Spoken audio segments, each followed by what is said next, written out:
Yeah. What got me cheesed when I first heard the album yesterday, even though the album I think is great, I think it's a good album. Yeah. Is the fact that he has all these underground guys on his album, and Drake has had multiple albums, and he never put any underground guys on his album. I think it also shows the power of Kendrick, where it's like, I can get people from opposing gangs to literally like be on my album. Drake, people don't respect you like that. They wouldn't put their differences aside to work with you. Is that the perception right there? Yes, brother. That is. This turban got me feeling smart, but I'm making your car and you're like, yo, this is gonna be a hit. You know what I'm saying? While this little 5-foot guy just going crazy. You know his verse is on there. Don't act like you only got to hear it when we got to hear it, Future. Like, don't do that, bro. You didn't get the airdrop.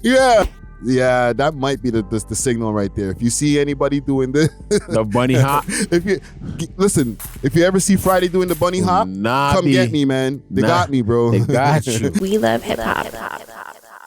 Dusty. Yo, diggly wiggly. Yo, man. Sorry, I feel like I'm off today, man. I'm not on time as I usually am. You know what I'm saying? Let me make sure my sound effects are good. Ain't one thing. You know who's missing? Yeah. Where's Zar?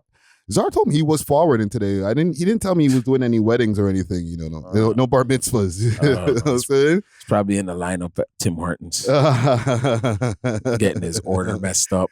You know? Oh man. Or probably applying for a job. Who knows? Who knows? I'm playing with you, Zar. I'm playing with you wherever you are. Wherever you are, Zar. You know what I'm saying? Show up at one point, please, bro. Whenever you're ready. Superstar. You know what I mean? That deserves a sound effect. Where's Zar San Diego? Where in the world is? Oh man, but you're good though. Yeah, man, just a 1-2 back crinks, but you know what I mean. That's the signs of aging, bro. Yeah, dog, back is hurting me, dog. Everything is ow, ooh, and ah. Oh! Oh, look at this guy. Look at this guy. What up? Who's this guy? Sachikal. Oh my God. So why is it so weird? Yo, who is this guy? Who's this guy? DJ Zar, bro. Man, we're gonna get in trouble. For what? They want a turban, my guy. Huh? They want a Bangladesh. You're from Bangladesh. Like you have a turban on. First of all, this is a Sikh tradition. Most Bengalis are Muslim. Baji. But I had a job interview, so I thought, why not make the best impression that I can? And they were impressed. Are you kidding me? Yeah. You went in there moving like your Sarah Pritt? I don't see the problem here, boys. You probably got the job. You got the job for sure, dog. I'm trying to do, I wear fitteds all the time. No one says anything. So how come when I wear a turban, all of a sudden it's, There's a problem? Yeah, am I only allowed to appropriate black culture?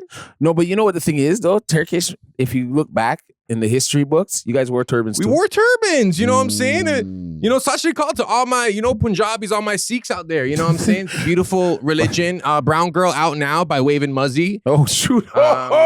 He's cross-promoting at the same time. That's a good one. And I decided that I'm going to grow out the hair. I already have the stash going. Are you gonna use deodorant? I do use deodorant personally. Is that not a thing? Are you gonna stop? Never. Old Spice keeps it fresh for me. I don't know. Bro, I got you. Okay. In a hurry. Big up DJ Natural Wave. Shoot. That's a true note. Produced by DJ Zar. Shout out B3. Sachikal to all my Sikhs once again. Yo, turn this up. In a hurry. Chicken curry. Yum. Wow. Let's go. Excellent. We love It's hip all hop. for the love of money. We love hip hop. She don't want no Fendi. And she got a bindi. Whoa. Yo. You guys did Smiley's flow better than him. I'm going to say that. Don't do that. No, I'm going to say it. I don't care. I appreciate that. Broski. I have, what's so funny? Pudgy. Looking for a Sony. Tika. Yo, sick, dog. Yeah. That one was sick. Today's a freedom of speech day. Yeah, it's freedom of speech. And I think you guys did this flow better. Yeah, and you know what I think is like a good thing. It's like the Indians, the Punjabis. I know there's a difference. Not all Indians are Punjabis, but they've ingrained themselves in culture to the point where now they're also like part of, like the culture. So it's like we make fun of all different types of people. I'm not making fun of you guys, by the way. No. I'm sampling. Oh. I don't make fun of black people either, unless they roast me first. And they usually like that when you do that, guys. You gotta have a 1-2 roast. Let them hit you first with it, then you can get that. But no disrespect, you know what I'm saying, to all my Sikhs, to all my Punjabi friends out there. I'm just really trying to promote this track, and I can't lie, I like the look, bro. Like, I feel like man. I'm not mad at it. It almost looks more appropriate for me than a fitted. You know what I'm saying? Is that like a Nike turban? Nah, I got this on Amazon. Yeah, man. I'm gonna be honest. Yeah, let's start the show before we get into demonstration. Cancel me. Oh man. Yeah, that's what's up. It's on. Jeez. Wow. It's got me sweating, man. Damn. Wow. Benchod. No, I'm joking. Oh man. You like Kendrick Lamar? He's a good guy, Kendrick. Good guy. Let's get into it, man. We are Buck is the world's most smoked out podcast. We love hip hop. I'm your host of the most host, Friday Ricky Dread, aka Mustard. Turn the TV off. We back at it. Episode 524, B3 Studios. We got over here the coolest guy in the room. Actually, let's start over here. I was going to say, weren't you talking about me? Or? Well, I guess not. That's fine. We got here, just coming back from a job interview. You might see him at Dundas Square. Oh, God. Right? Jamming with the boys. We're jamming with the boys. The maybe about 200 deep, having a festival. The rest of the Pajis. DJ Zar in the building. That's crazy. DJ Zar in the building. That's crazy. Zar is actually my real last name. DJ Zar, a.k.a. the Muzzy, a.k.a. Muzz Deep today. Muzz Deep. Trying to do a little promo, risking it all for a couple views. Not trying to find a job, actually, after this one. How's it going, boys? They're going to look back at the tape and be like, weren't you that guy who was wearing the turban? Yeah, 100%. And I'll be like, yeah. And my parents are going to be like, yo, why don't you have a job? Why can't you find a job? I'm like, I told you. I wore a turban on the internet. Yeah, that's it. Done. Yes, sir. But glad to be back. Yes. Welcome back. We missed you last week, man. So oh, man. Missed y'all, bro. Yeah. And also, looking loped out, ready for action. You know what I'm saying? Cooler than the other side of the pillow. Jeez. We have Dusty Wallace in the mother building. Gratitude. Looking healthy, bro. Thank you. It's like, that the frequency, the glow, you know what I'm saying? Yeah. And want to say something quick, fast. These DJ Zar, Dusty Wallace, co-host, not your guest for the week or any of that bullshit I seen in the comments the other day. Like, yo, your guest is not there talking. I don't know what that means they don't watch the thing. Like, fam, you suck a finger. Yeah, and listen, if you just pulled up for the first time, welcome. Okay, welcome. Friday Ricky Dread, DJ Zar, Dusty Wallace. Okay, We Love Hip Hop podcast. Yes. Also, usually not in a turban for me. might start, but usually not. Yeah, man, I was getting cooked. Like, a lot of people like to cook me about how I talk because, I don't know, I feel like they either expect me to just sound like educated every single time or like fully Toronto. So sometimes I can bounce between the two. Yeah, they call me a professional yapper. I seen that. I was like, I was about to like it. He's professional. I was about to like it. Whoever that guy was. Is that a compliment or an insult? It felt like, I know he's trying to insult me, but it's like, you know what? Let me take it as a compliment. I almost liked it. You know what I mean? But I even said to myself, I don't want to be on no chatty patty shit. But you know what I mean? That's my job right now. A professional yapper, like, I kind of look at that as a compliment. Like, you get paid to you talk for a living. I talk for a living. Yes, I do. And it's really cool. You know what I mean? But so he hit it right on the dot, because behind the scenes I'd be like, man, no, I gotta go do my chatty patty shit. You know what I'm saying? Not like I'm sitting here loving it, but I love it. But it's like, to be a chatty patty in the sense, like it's not cool. Mm-hmm. But you know what I mean? That comes through and make my money. So has Friday ever had to like reel you back in because you want to crash out on a comment or something that's happened online? Many times. When I In the beginning, I was, bro, you get in my DM, I'm literally video calling you right back with a whole group of mandem in the back, like, yeah, answer your phone. Mm-hmm. You know what I mean? And man's don't want to answer, and man then come back around and be like, give me the addy, and I'm like, bro, yeah, I told him, man, you're gonna get tired, bro. Yeah, because it actually gave me high blood pressure. I won't even lie. It actually, you know, if you want to say, yeah, that gave me high blood pressure because I really wanted to put my hands around the necks of some of these people, like ghost at them, you know. So real talk, bro. Yeah, but Friday had to sit me down for a bit. You know what I mean? Give me that professional molding. Yeah, because a lot of those people, they don't hate you for real. They just want you to respond to them. It's weird. Like they'll say some wild shit, so that you, maybe even your comments or something, so that you can finally respond to them. And then they're just like, yo, fam, I mess with the ting, bro. It's crazy, weird, though, but you're a weirdo then, dog. Yo, go be weird somewhere else. Someone hit me the other day and was just like, yo, dog, I peeped the ting. And then they're like, but then I went and peeped your music. He's like, yo, that weirdos, what? Goes hard. I was like, you know what I did? I responded to that. And I said, I'm like, yeah, give him a line, yeah. And I go, respect. You know what I'm saying? Because that's how I'll touch you back. You know what I'm saying? Pause. Now pause. But that's how I learned how to translate better with the audience in that sense. I'm not gonna be sitting there fighting the audience in the comments anymore or anything, or be Instagram following them and shit, and stalking them and shit. You know what I'm saying? Like I turn into a stalker. It's weird what I do, right? So it's like, it's funny.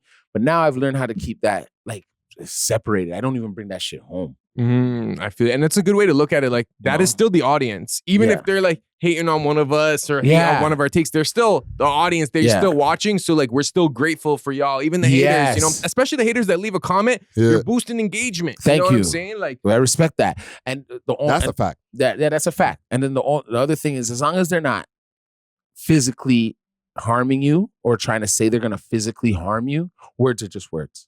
Yeah. And listen, for the amount of comments that we get, I would say, let's say 30% hate comments out of like the 100%. Yeah. Right? Or it's not like people hate watch us, but for the people who do, or who might have said anything wild in the past, or say anything in the comments about any of us, it's never been where you walk on road and you get that same energy. Anybody who's recognized any of you guys, don't tell me you guys had a bad interaction with anyone. No, 5 guys. I was somewhere yesterday, and about out of a lot of people in the store, 5 people were like, "Yo, are you that? Yeah, are you that? How come you look so recognizable?" Even a lady maybe in her late 40s was like, "Me know you, you know."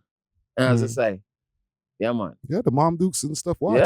Yeah. I was just like, "Yeah, man." The demo. She's like, "I don't stay. Are you that?" I say, "Yeah, man." Yeah, man. Salute to everybody out there who peeps the program, man. You know what I'm saying? Salute. Make sure to hit that like button also. You know what I mean? Yeah, man. Like and share. It doesn't cost anything. And subscribe. Don't be watching every episode and not subscribing. Yeah. Like some people do that. I can't lie. I feel that's weird. Yeah, that is weird. I feel that's weird. So then you're hate watching. No, it's sometimes people are just lazy to hit the subscribe. I'm there's no excuse. Too, bro. I watch certain channels. Yeah, and they're just stuck in my algorithm just because I watch all the videos. And you notice you haven't subscribed to it. I haven't subscribed to it. Right? I feel I should, but you know, that's a whole other story. Let's salute the sponsors, because we do have a lot of topics to get into. And listen, the content gods came and blessed us with an album. Wow. So I'm excited to get into that. So let's salute the sponsors, because, you know, the sponsors keep us toasty. Big salute to Diamond Club. All right. That's the sign that you see right behind DJ Zar's turban. Okay. Hit them up on their Instagram page, Diamond Club _Canada, if you want any delivery across the GTA. Some of the firest loud, some crazy edibles I got the other day. You know what I'm saying? So Hit them up on their Instagram page. Once again, Diamond Club _Canada. Use the code We Love Hip Hop and get yourself a little discount. You heard me? Also, if you want some of that blem, we got some on the table courtesy of Steamin' Hot Grabber.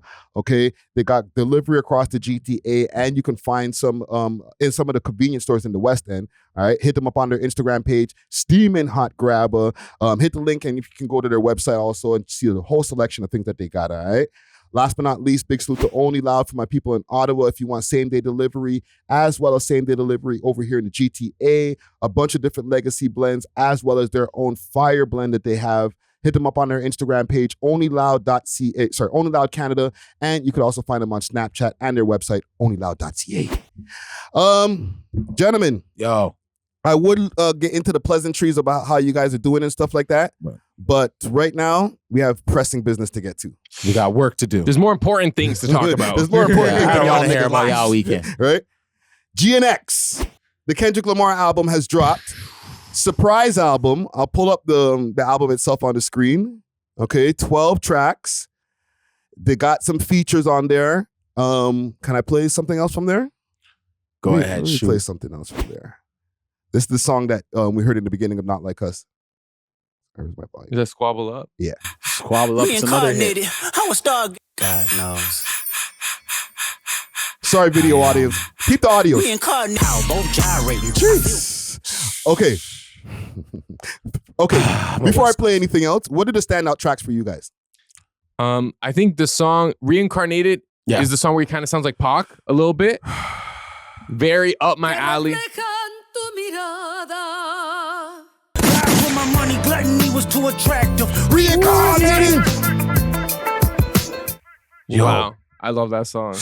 Yeah, that's a banger right there. Dusty. Obviously, TV off. TV off. We played that in the top of the with But Mustard. the 6. Hard The Part Hard Part 6. Part 6 is my John. Hold up. And also, big up to who is this in the credits? I gotta get.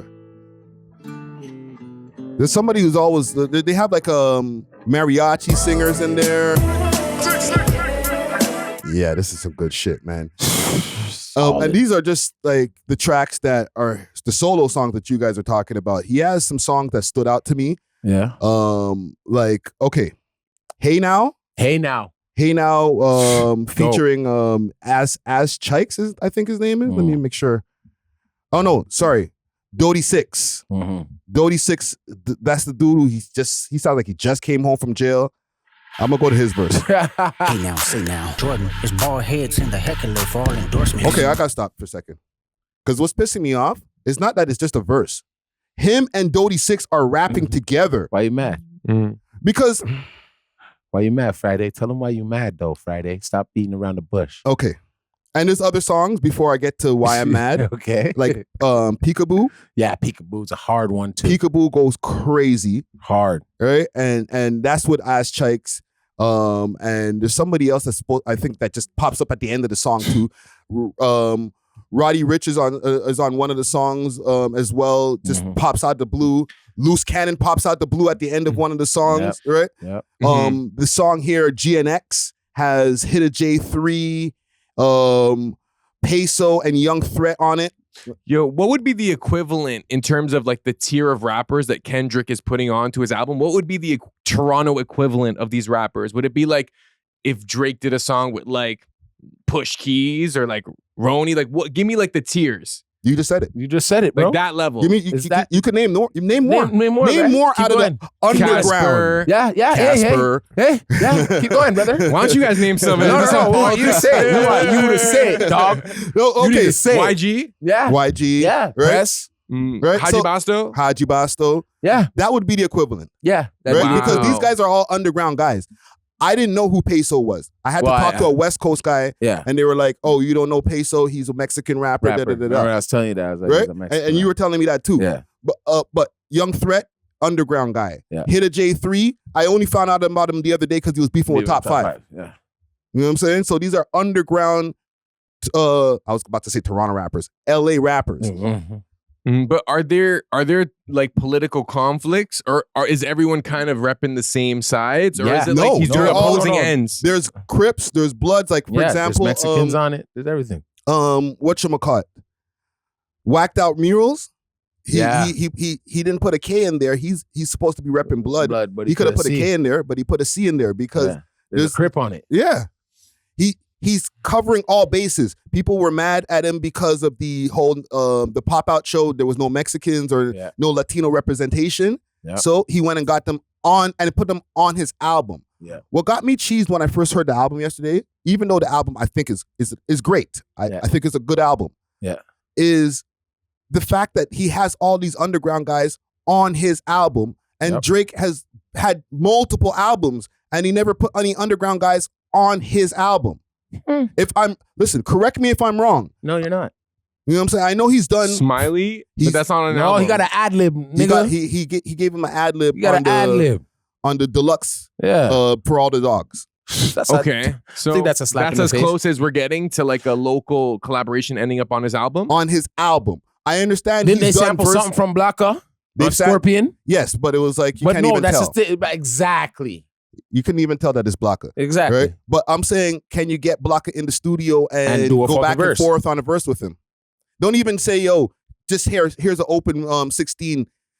Kendrick is going back and forth with some of these guys. He's doing call and response and all type of shit. Mm-hmm. So that means these guys got in the studio together and took the time to write their verse together. Yeah. Yeah, it's almost like Kendrick's treating them as equals. Yeah. You know? And the thing is, I know there's the excuse that I might even had before where I've said, you know, some of these guys are not at the level of Drake's pen.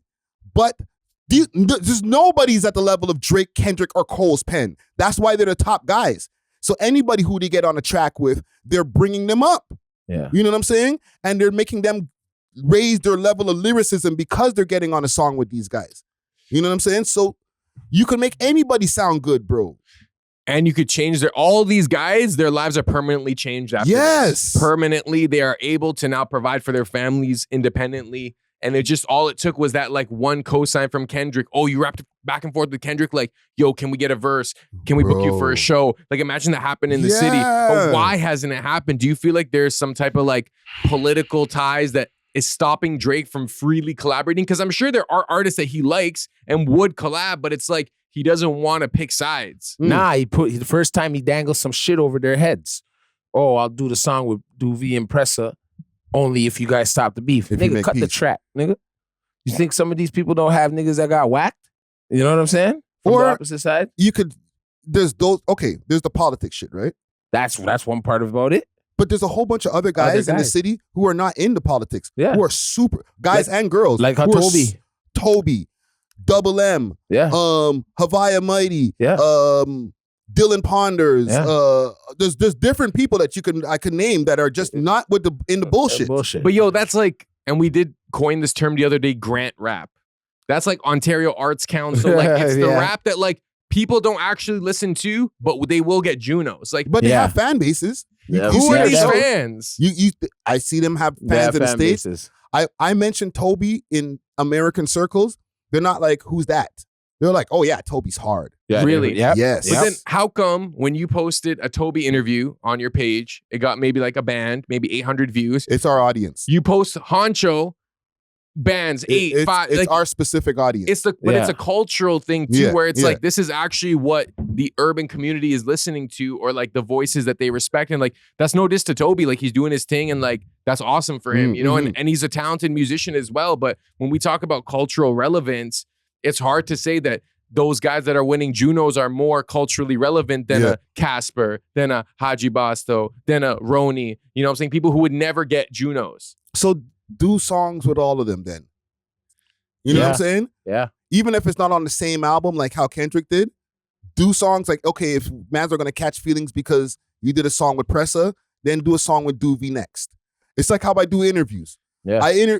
Nobody can get mad at me for interviewing their ops because tomorrow I'm going to interview your friends. Mm-hmm. Yeah. You know what I'm saying? So you can't get mad at Drake for doing a song with one side and say, oh, well, now he's dealing with politics, because you never know the next time he's doing a song with somebody from your end. But I will say that I think, and maybe this left a bad taste in Drake's mouth, pause, when he worked with The Weeknd. So that was someone that he kind of took. No, yeah, more like Smoke Dogg. When he took them on tours, co-signed them, and then boom, he's dead. But the thing is, like, The Weeknd so, was able to branch off and then kind of like removed himself from Drake, even though Drake put him on. So maybe he doesn't want to like put someone on and then have them become competition in a sense. Oh, come on. See, that's the thing. That's a power play, though. Like, you gotta be like, these are laws of power. That means he's selfish. That means he's a pussy, dog. That means, you know what I mean? Whoa. No. That's what basically you'd be saying it. Like, if that was the case. Yeah, he's moving like a pussy, a fussy, because of the fact that you don't want to see a next man shine. I highly doubt it's that. The foul taste in his mouth comes from him putting on rappers like Smoke Dogg, in a sense, bringing them certain places, and then after he's dead. And then after he talks about another rapper, and then they die. And then every time he's tried to come around a couple guys, they die. So it's like maybe he gave up on that part. Yeah. Maybe he's really like, yo, man, you know what I do behind the scenes? Like a Jessie Reyes, he'll give her an alley-oop somewhere. That's how she got a song with Lil Wayne. You know what I mean? Maybe he is really picking and choosing and probably going to holler at Toby soon, because of the fact that he can see that that's a different demographic, right? But I feel like what you're missing is Kendrick beat him to the punch. He can't do it now, is what you're saying. You cannot do this now. If he wanted to do a Toronto All-Star album and have certain mans, we'd look like we're biting. That's the whole point. What you should be really getting to is that when he had the chances to really do it, if he was thinking it, he should have done it. But what about P&D? He signed those guys. Signed them, though. I'm not talking about people who signed to him. But these guys aren't signed to Kendrick? I'm sure they... That's what I'm saying. None of these guys are signed to him. So it's like he doesn't have an invested interest later on down the line. Like, oh, I put you on the album so that later on I can keep on making money off of you. Like, no. I gave you an alley-oop. You're not even from the same ends as me. You're from a different set, different hood, everything, different nationality, all type of shit. Just jump on my album, bro. Let's make some art. Yeah. He did it for the city. You could tell that he did it out of genuine love for the culture of LA. Exactly. Here's an alley-oop.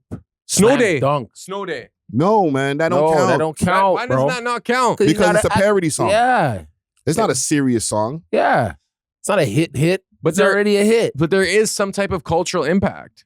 No, it's not. And he got a lot of backlash for that shit. Yeah, man. There's no cultural impact, nothing. I seen kids at proms hugging each other to that song.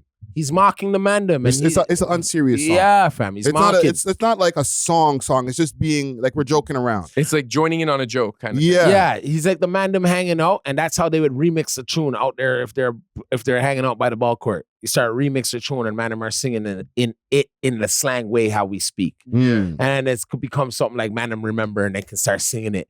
You know what I'm saying? And that's what the song is. That's how it seems like it was created. He's performing it at his shows, and people it's like call and respond. You know, of course, he has something to be recognized by. It's always good to have a song that they can recognize you by. Yo, didn't Brandon Gomez do like some poll about like the Canadian song that's like the anthem or whatever? And it was between like Griselda Blanco and like the national anthem of Toronto or something. Yes. I'll say this. He has co-signed songs. So, for example, Griselda Blanco, he's showed videos of him like jamming to the tune, like, yo, I like this tune, and it helped the tune get more traction. He's co-signed people like Top5 before, where it's like him showing him looking at this, like, I mess with this, I'm putting, name drop him in a song. Smiley emoji, yeah. But like, come on, bro. We're looking at an album right now that has a bunch of features where like you have to go research these guys if you don't know who they are. El Da Sensei, another guy who's been out there in LA doing his thing, and now he's on a Kendrick Lamar album that's probably gonna sell like at least 400,000 in the first week. Alley-oop. You know what I mean? Like these right there is like the type of looks I'm talking about. Yeah. Because if you end up on a Drake album, automatically people are gonna hear you. Your phone's ringing. Yes. It's not like people are going to be like, you know what? I don't know if I'm going to check Drake's new album this week. Everybody's checking it out. So what he's saying? Hold on. Let me. Sorry. And then once the album drops and they start hearing the songs, they're like, oh, who's this person who popped out on verse 2? And then they go to like I just did on Spotify and check the credits. And then that's how you find out about new guys. So what he's saying, there should already have been a crew cut album with like a Baka, Not Nice, TV Gucci. You know what I mean? Not even a crew album. Just if you have, he does long albums. The albums be like 20 songs long. And you're saying so drop a song 15, verse 2, Northside Benji pops out.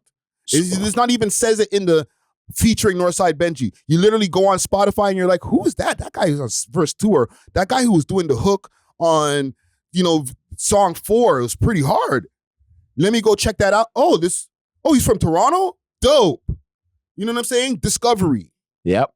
That's how it works. That's how it's been working with this album. I don't know these guys until I go look on Spotify. Look, oh, who's this guy? And now he doesn't need to hand out anything. Yeah. You just got your handout. It's like we're always looking for Drake for a handout, but what have we done for Drake? You know what I mean? That's cool. But what Kendrick did for his spot, for his town, was put on. And that gives back in the long run, bro. Gives so much back, bro. Even if Kendrick wanted to do it for selfish reasons to make himself look good, then it worked. It worked, bro.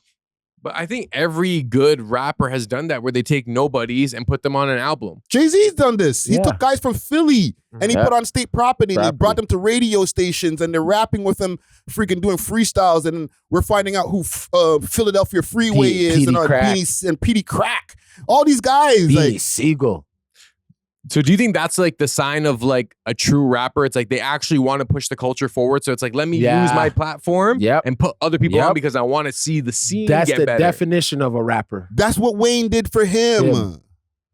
Yeah, Wayne didn't have to go out of his way to find Drake. I'm sure there were people closer to Wayne that he could have just like made money off. And Drake has features of young up and coming rappers on his album. They're just not from here. Yeah. It's not like he doesn't work with other guys. He's Blockboy JB. Well, that's on his shit. But like, he's put Lil Baby on his album, and he's putting all these different Yeet, Lil Durk, all these different young up and coming guys. There's a lot of guys out here that are like, hello, we're just as talented or maybe more talented. But I think what Drake realizes is that there are limitations to these Toronto artists, especially the ones who have been convicted of crimes, in terms of their mobility and their ability to really go to maximize those guys, then. profit. Go to the other guys who ain't got no crimes. But then those aren't the people that like, if okay, let's say Drake did a song with like Hawaii Mighty, for example, right? The backlash you would get from the urban community where it's like, you did a song with Hawaii Mighty before you did a song with Pressa or Cass or YG. That's why you should have had one of these albums already in the cut.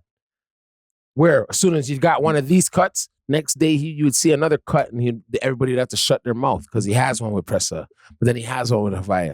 You know what I mean? So I told you, all it is, he got beat to the punch by Kendrick by doing a crew cut like this. You know what I mean? He beat us. Now he put the nail in the coffin and buried us even 6 more feet deeper. Cause it's just like, he got us. Like, that was, remember what I was saying about it a couple pods way before, when it all started, I was saying, yo, my dude, you didn't put out reason why none of the rappers from Toronto were backing you is because you haven't done you haven't done something for them to be like, okay, let me stand on ground for Drake. You know what I'm saying? Yeah. Like now, with Top 5 talking all that nonsense to a lot of those West Coast rappers, I'm just gonna be real. Like, this is a slap in the face to even Top 5. No matter if you have a song coming with Gucci Mane, this is more of a slap in the face to us because because you guys couldn't even get together and have a powwow to do something like this to make it shown that you guys got rappers out here and you guys are really standing on business. We look like we don't stand on business right now. And I think it also shows the power of Kendrick, where it's like, I can get people from opposing gangs to literally like be on my album. Drake, people don't respect you like that. They wouldn't put their differences aside to work with you. Is that the perception right there? Yes, brother. That is. This turban got me feeling smart, but I'm not gonna lie, I'm so hot in it. But I'm gonna keep it going. Right, fam. That just hit me in the gut right there because he did try it, and mans were like, no. And then Kendrick was like, okay, I'll get Crips and Bloods on the album together. Easy. And they were like, yes. Yes, because you're Kendrick and we rock with you no matter what. When do you want us there? It's a West Coast thing. It's a West Coast thing. And Kanye's done this too. Like, he got GDs and BDs on the same album together. You know what I'm saying? Wow. Yeah, that's We're a in trouble, realization. bro. We're in trouble, bro. We're in trouble, bro. The man that holds the key. The man that holds basically the key to the shit. Damn. Okay, well, Friday Ricky Dread, Dusty Wallace, I'm going to ask you two. Oh, God. If you're Drake, Oh, man. You I get know. someone sends you this album, obviously. They're like, yo, this guy just dropped whatever. You're listening to the album. You're seeing all these moves. What are you thinking if you're Drake, and what's your next move? That's a good question. Put yourself in his shoes for real. I'll be real. I'm shutting up. And I'm burying my head under my pillow, dog.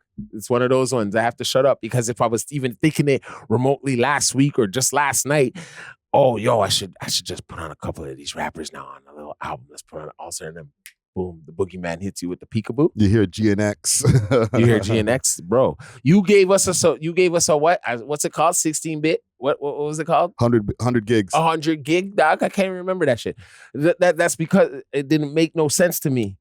It wasn't something that counteracted with what's going on right now. You're supposed to bring the whole hood for his ass. You see what I'm saying? Yeah. And once Top 5 dropped, you should have been like, all right, last cut for the Blood Clot album. Boom, drop Top 5 with him. Boom, boom, boom, boom, boom. You don't even have to cut videos, bro. Just put it out. But he can't, bro. This guy is like, he knows Olivia Chow and them. He knows the Toronto Police Force. Like, he has other You know what? We're making up too many obligations. damn excuses for him. He can do whatever the damn he wants, bro. Stop it. Like, you know what I mean? You got if you're Can he? No, it's not about it's about what's in here, dog. If you're really from here, dog, you're really from this. You're not gonna lose money. You're not gonna lose Yeah, money. you're already up a billy. Yeah. You're really from this. He knows how it feels to be really from this. It's so hard for some Toronto acts to even get through the front door, bro. Through even the back door, bro. So you gotta be like, let me just put something together for these little niggas. Then they can't say I never did. Volume 1, Volume 2, Volume 3. Here's some throwaways. Little nigga, get on this. He doesn't even need to be on the track. He could honestly just like No, you kind gotta of be on the track. Like how the supply same it, way though. Kendrick did it. You gotta be on the track, bro. Yeah, So but if I was Drake, I'd have been like, damn, this nigga's beat me to the punch, first of all. Now I can never really showcase anything from my city besides the OVO Fest. You know what I'm saying? Yeah. It's not, those are lost memories now for guys like us. I don't care how many times I've been to your OVO Fest to see you on Bogues on stage and da-da-da. It's about what's the credential, the record. Look, Bogues had how many records with him? Yeah, 2 of them. And never one came out. shout out Hoodlum. Not one came out, bro. Hoodlums. Don't mess with Hoodlum on the IG Live is all I'm trying to tell you. That deserves one of these. Hold on. Right? Because they had a good track. But do you feel like Drake maybe sees himself as above and beyond kind of the Toronto underground? So it's like, why would I even dip my foot in there? Whereas Kendrick, it's like he's really in the trenches in a sense still. Yeah. And another thing, you know where the little bit of the animosity comes from? When we didn't raid him.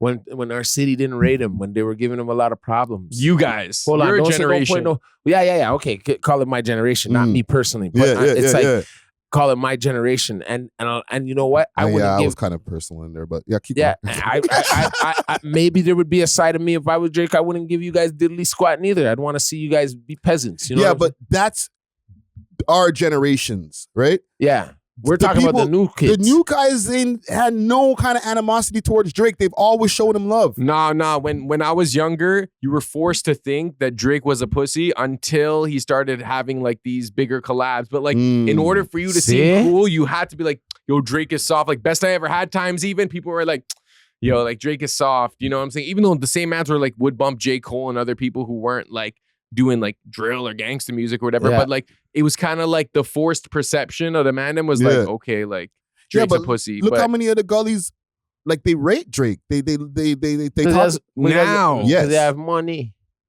Money makes the world go around, dog. Yeah. Money makes your girl go down, dog. Come on. Crazy. But yo, at one point was Empire more respected in the Toronto scene than Drake? Or was there like a head-to-head? That's a crazy one. There are certain rappers, in the scene that were big, so. that are better than him. I guess so, because we were like lyrical, spiritual guys. You know what I'm saying? Lyricals, yeah. And everybody was really on that at that point. You know what I mean? Yeah, like, wow, these guys rap so good. So from the respect standpoint, I guess I can say yes.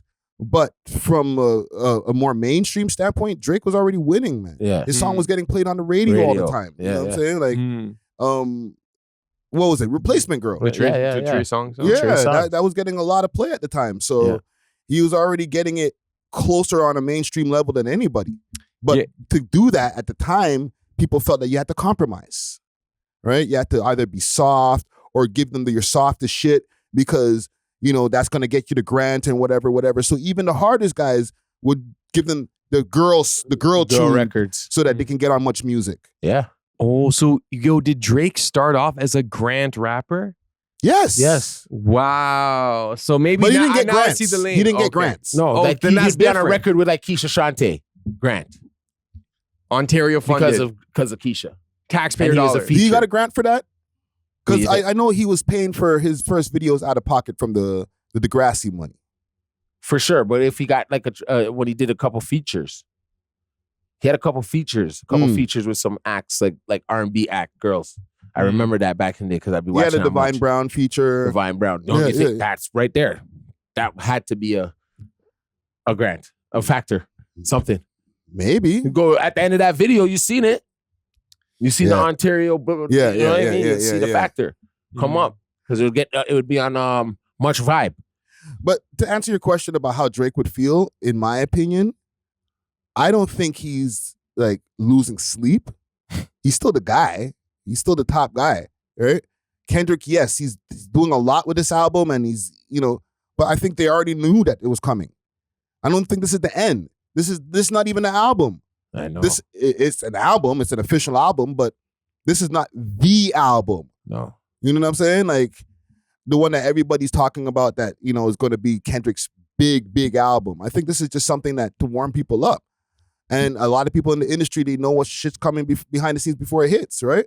So it's like he probably braced himself like, Kendrick's going to drop, then he's going to drop again, then he's going to get his Super Bowl run, and he's going to get all his Grammys. He just has to deal with it, bro. 2024 is lit for him. Yeah. But it's crazy because even the solo Kendrick Lamar moves seem to be like adding to the Drake and Kendrick beef. There were some like lines in that album that you could tell he was referring to the beef. District. Yeah, you know what I'm saying? But like it wasn't like a Drake diss album. Like he just threw it in here and there. But it's like for some reason it's still like a shot at Drake for Kendrick just having a good album. You know what I'm saying? I don't feel like if Drake dropped a good album, people would be like, oh, what's Kendrick gonna do? Like they wouldn't feel it. But now it's like, what's Drake gonna do? Drake can't drop for a while.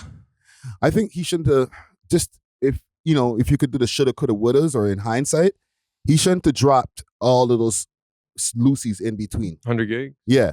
Yeah. Like it was fun, like at the time but now when you think strategically, just to get anticipation, he should have just fell back and people have been like, yo, where is Drake? And then when he pops back out, everybody would just run to the new product because you haven't seen him for a while. You haven't heard any songs you can critique and shit like that. You know what I'm saying? Like all in between this whole time, the whole year, he just kept on dropping. No matter where he was on Instagram or whatever, and people were like, I like it or I don't. Don't give people an opportunity to say shit. And in the mix, he still would have had some Toronto acts that he could have broke through. Yeah. But like fall back, and then this is what Kendrick did. He did the battle, and then he said nothing until Let the Party Die. And then he said nothing again until this. And then GNX him up. Yeah. Oh, he dropped the one interview in between. Okay, cool. But like, to be honest, he hasn't said shit. And like every time he drops, it's impactful. Exactly. It hurts. He kind of reminded us that albums matter. I feel like, what was the last like really, really good album that everyone was anticipating? Bro, we haven't everyone was talked about bumping? nobody's album this whole year, Probably bro. We're a music podcast, and we haven't broken down any albums. There's no albums. We felt like we're kind of dead, and he kind of like revitalized it by being like, yo, you could drop an album and the whole world's gonna talk about it. Not even just that. I think this beef also in totality, right? It helped us to get back to breaking down the music part of the thing. You know what I'm saying? Even though it had a lot of drama and everything surrounding it, but it was the drama that came out of the music. It wasn't like, oh, Drake and Kendrick said this to each other, or a couple of their mans bumped into each other in this place, or Kendrick did something. He was in the New Ho King doing an Instagram video, and then mans were looking for him. That's drama. All the stuff that we heard was like, oh, he said this on the song. Wow, what did he mean by that? Yeah. What are you gonna do? What are you gonna say next? You know what I'm saying? And then the next song drops and it was like, yo, man said this on the song. But we had to listen to the music and then break down the songs to get the drama out of the songs. Yeah. So that's actually good, man. Yeah. We're breaking down music again. Yeah. Feels good. Feels good. Was For All the Dogs in 2024 or 2023? I don't remember now. I gotta check. Because even though everyone was talking about the album, it came and went. Yeah. You know what I'm saying? This does not feel like it's going to go anywhere. It's a West Coast. It's like The Chronic. 2023. A classic? Oh, 2023. It's like The Chronic. Yo, can you search like albums 2024, like the best albums in 2024? Like what? It's probably a Taylor Swift. It's probably like Sabrina Carpenter, like yeah, it's Taylor Swift and them thing. I'll look it up right now. Best albums. Because I can't remember the last time everyone was like, yo, did you check that new Kendrick? Like literally like 3-4 people sent me the album. Like, you have to listen to this. No, his album flopped. His new one that he just dropped. Little Uzi. Yeah, the Eternal Tape 3, I think. Yeah. That flopped. Look, I'm looking right here. There's Blue Lips from Schoolboy Q that's in here. I'm just looking for the rap stuff. Right? Cornucopia from Tyler, the Creator, that just dropped. There's a lot of country. Cowboy Carter. Did Travis Scott drop this year? Travis Scott did drop this year. Yeah, but then they took back his numbers because something about like the sales where he blended them in with his merch. Oh yeah. It was like counted towards his album streams if you like bought a shirt or something. Yeah, dude. Look at this. Look at this. Oh shit! I don't even have it on the screen. My bad. Okay. What I'm looking at here, and if I'll find the remote in a second. There's no rap. There is no rap, bro. It's actually kind of it hurts, man. There's like 3 rap albums out of all of these albums that dropped in 2024. All the relevant rap that's been dropped in 2024 has been through singles, really. Yeah, but there's no albums. Look at this list. 2024, and this is music across the web. Charlie XCS, you know what I'm saying? Billie Eilish. Like there's literally 3 rap albums that people consider, or I guess the internet considers, that can go into this list. And there's like 50 albums in here. That's Tyler. kind of dead. You know what that must mean? That must mean that the labels have somehow realized that rap audiences don't care for albums anymore. They want quick fix, big tracks, quick dances, quick features, and then next one. And it's a little easier to make singles than fully make a whole project, right? And it's been a shit year for music, period. Like for rap music, right? Rap has been at an all-time low this year. Nobody's dropped anything that's done like a few 100,000 in the first week, except for a couple of guys, right? Tyler, the Creator being one of them.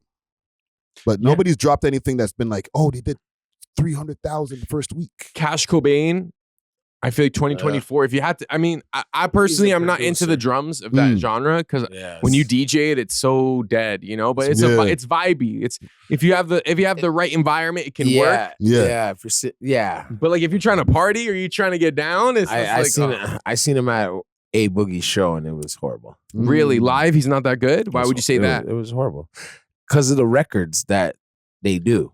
Right, it's not meant for a big. Like stadiums and arenas. Yeah, didn't feel no. That's meant for like a basement ball up. Yeah, with a shorty. You know what I'm saying? Like realistic. Yeah. Intimate moment. Attitude, with an attitude, with a gratitude. Yeah. It's pretty sad when I'm looking at this whole landscape of music. Not one rapper. Like honestly, the Punjabis took it this year still, bro. They had some impact. Yeah. Shout out. Yeah, more than the rap than the rap game as a whole. Way more. Like Punjabi rap is way more popular right now. Yeah. It's big. Yeah. Well, listen, man.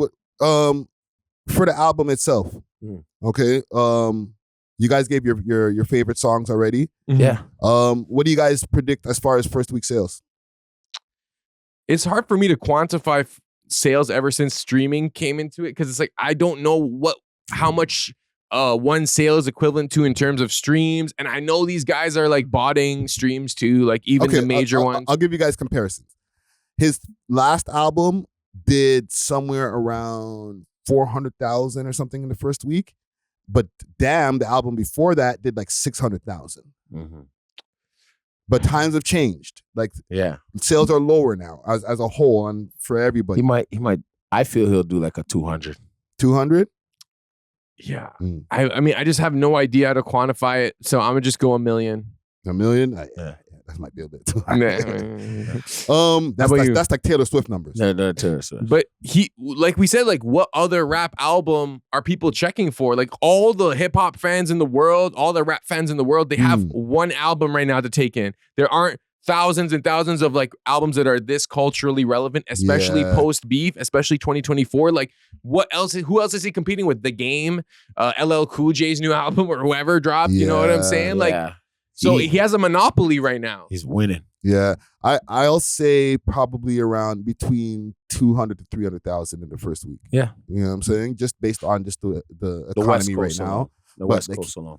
That's still good for these times. Like I think Beyonce did that on her Cowboy Carter album, like 360,000 or something the first week. You know what I'm saying? Yeah. Which is great. But in the whole world, like when you think about the whole world and all the hip hop fans in the world, like that doesn't seem like that much. Like no, that's just for America. Yeah. Oh, it's only America. It's only for America. I'm only talking about America. 500K. I'm cutting it in half. I thought like 500. Yeah, I'm gonna go 500 because like I thought in the whole world, like there's definitely more than 200,000 people or whatever. When they talk about first week's numbers and you see people post those and all that, they're only talking about America. Even with the Billboard, it's only America. Interesting. I always thought it was global. Yeah. Well, salute to Kendrick Lamar. You know what I'm saying? Good album. I know some people are going to have mixed feelings about our feelings about it because people expect the Toronto network to be like, oh, this is trash. It's automatic trash because it's Kendrick. Like, no, bro, we're objective here. I wanted to hate on it. I'm not going to lie. I wanted to, but couldn't. I couldn't. It was just so good. And it was like, dang, like he really combined like what he was doing with like To Pimp a Butterfly and like modern music. Yeah. So it's like you can be avant-garde, but still have tracks that you can bump as a DJ. You know what I'm saying? Yeah. No, he did his thing on this, man. And if Drake drops something that we like, we'll be here saying, yo, Drake dropped the best shit since sliced bread next week. You know what I'm saying? Yeah. It's not a Kendrick dick riding or Drake dick riding thing. It's who dropped good music. We want to hear it. Mm-hmm. You know what I'm saying? The flows are nice though, man. Yeah. Everything. Big salute to the sponsors, Diamond Club, with delivery all over the GTA and now all across Canada. They got the best selection of flour, edibles, and pens, and all types of goodies that you need. You can find them on their Instagram page, DiamondClub_Canada, or you can find them on the 7 Days of Weed app as well as the Leafy Things app. Let them know that you heard about them through the We Love Hip Hop Network, and they may give you a discount. Big salute to Diamond Club. Cheer! What are you guys' thoughts on Future and Metro's backtrack? They said in the interview, Metro said, what did he say here? Let me pull up a couple of things. We'll go to Keep Six Solid because I know these guys, they were all over this shit. Why is my shit not working right now? Yeah, the one thing Future was saying was he didn't realize that the song, there was going to be a diss on the song in the first place. And then when he heard it, he was like, oh, why didn't you think they were talking about me though? And when they were talking about, when Kendrick said F the big three, like, I'm not big three. What up? No, you're not, bro. But Future you're your own lane. You're the best of all time. Yeah. When it comes to his he sells a lot of records. You know what I'm saying? Yeah. And he is the guy for in a lot, not just hood circles, but the industry circles. He writes a lot of records. Future's, he could be considered big three, but Metro was saying that the beef wasn't so serious. It's something between him and Drake. There was a few different things on that article there. Yeah. What do y'all think? Do y'all think that's planning for the future? No pun intended. Yeah. I think it has to do with Young Thug. I think there's some type of diplomatic talks in the works, and maybe we could see like a resolution, you know what I'm saying? A resolution arc where it's like everyone gets together and it's kumbaya. It's like, I never meant to say what I said about you. Yeah. But the clout would do it to you. Like, you know, like, I don't know. I think that would be interesting. But if he's backtracking and like acting clueless and naive, like I think it's more just like, you're just adding to the narrative. You're adding to the lore. And I think that's just marketing. So this could all be fake. This could all just be smoke and mirrors. They could be behind the scenes smoking shisha together, for example. Like, we don't know, you know? One of the things they did say is that we didn't make those 2 albums, We Don't Trust You and We Still Don't Trust You, about Drake. Do you think that's cap? I don't know. Like, it could be cap. It could be true. What I will say is that it seemed like it was about Drake, you know? We still don't trust you. Like, you double down. Who are you talking about then? It's like, in general, we don't trust you guys. Like, who? Like, said Drake. Yeah, they said they wouldn't. It was. It's in this article here somewhere. We wouldn't be that corny or something like that. He said. You know what I mean? So I don't know. I feel like it's kind of like damage control. Let's see. You know, maybe we went a little bit too far. We might need to work with this guy in the future. Should Drake? No pun intended. Should Drake? Let's say now these guys are backtracking and they're like, no, we weren't really mad at Drake. Should Drake accept the apology? No. Tell me why. Because they need him more than he needs them. That's how I see it. And it's like, oh, so you want to like embarrass me in front of the world and then come back like a few months later and be like, yo, we didn't mean all that. That was misinterpretation. It's like, bro, like it was a 20v1, bro. Like, come on. Like, let it, like he says, let it be real. Like, and that's the side you chose. And now you're backtracking because maybe you feel like you might need a Drake feature soon. Yeah. Drake has his own ecosystem. He doesn't need these guys. Metro Boomin, as much as he is like an independent artist as well as a producer, he still needs like big artists to be on his tracks. You know what I'm saying? Like, yes. Yeah. But Drake not needing those guys, is that necessarily true? Because collaborating with a bunch of guys who are hot in this and if they're up and coming or if they're just legends, you know what I'm saying? It's a good look. You know what I mean? Yeah. Doing a Young Thug collab, you and Future collabing, even though if you're bigger than them, it still helps your brand because, yo, I got a hot song with Future. You know what I mean? I agree. And some of his most iconic songs are with Future. But are most of Drake's iconic songs solo tracks or where he has features when you think about it? Good question. A lot of his biggest tunes like Hotline Bling, God's Plan. It's a mix of both. Right? It is a mix of both. Like One Dance is with 2 people on it, right? Yeah. So YOLO is with Lil Wayne. Yeah. But his biggest songs are solo. His 2 biggest songs, Hotline Bling, solo. And I would say God's Plan. Yeah. Those are his solo songs, and those are his biggest songs. Right? Those are the ones I think that gave him #1 Billboard hits and shit. Right? But he does have a lot of collaborations that do great. Well, so like being your own entity is cool now at the place where he is, but you know, being open to networking and not just being on your own island, like that kind of helps. F him. F all them, bro. They said they not like us. They literally like ridiculed you and us. You don't need them. You don't need them. And if people think that like, oh, Drake needs Future, Drake needs Metro, they actually don't really rock with Drake. They only rock with Drake when Future's on. You know, there are some when mans it's who's convenient. like, yeah, you know what I'm saying? They don't understand. So between what Drake has already established with 40 and like his other connections in the industry that weren't dissing him, like you don't need Metro Boomin. Metro Boomin is a sick producer. Yeah. Murda Beats is a sick producer too. Yeah. You know what I'm saying? Like, I'm not going to act like Metro Boomin is like the greatest producer of all time. Like at the end of the day, all of us are using FL, Logic, Ableton. You know what I'm saying? All of us can chop up samples. All of us can throw on hi-hats. You know what I'm saying? Like he's not no Quincy Jones or whatever. So I don't think Drake needs him now. But shout out to Metro for his contributions to hip hop. I agree with you. Those 2 guys specifically, I don't think he needs Drake or Future. Especially since we have the collabos. We don't need any future collabos. No pun intended again, right? No. But, you know, it would be nice to get some new songs. But if we never do, fine. We already have the old ones. Those 2 guys specifically, I wouldn't accept the apology because you set off the landslide. You let this guy jump on the tune. No matter if you didn't know if he was talking about you. I don't know. You let him get on the tune, get his shit off, and that started a landslide. It turned into a whole 20-song battle. Debacle. Right? And a bunch of YouTube videos calling them all kind of PDF files and shit. Like, bro, this started from your song. Sorry, bro. We can't be friends anymore. You knew what you were doing. Yeah. You know what I'm saying? No matter how much I don't know, bro. Even if you didn't know what you're doing, you fucked up, bro. We can't be friends no more, bro. Those little ups. You know what I'm saying? Like, bro, Like, it would be one thing if it was just like a couple of songs and, okay, we had fun. Drake's had not a hard year because he's still the guy, but like it's not been the same for Drake for 2024. And it's all started with Like That. It didn't start with any other Kendrick Lamar songs it started with those guys' song that he let Kendrick on. Yeah.